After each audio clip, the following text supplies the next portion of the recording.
আরজিকর হাসপাতালে তরুণী চিকিৎসক খুনে দোষীদের শাস্তির দাবিতে শুক্রবার দুপুর 2টো থেকে সল্ট লেকে করুণাময়ী মোড় থেকে বিজেপির মহিলা মোর্চার র্যালি ছিল।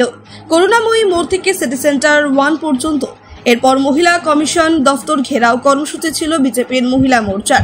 সেই মতো করুণাময়ী মোড়ে জমায়েত শুরু করে মহিলা মোর্চার কর্মীরা। র্যালি শুরুর আগে মহিলা মোর্চার কর্মীদের আটক করতে শুরু করে বিধাননগর পুলিশ।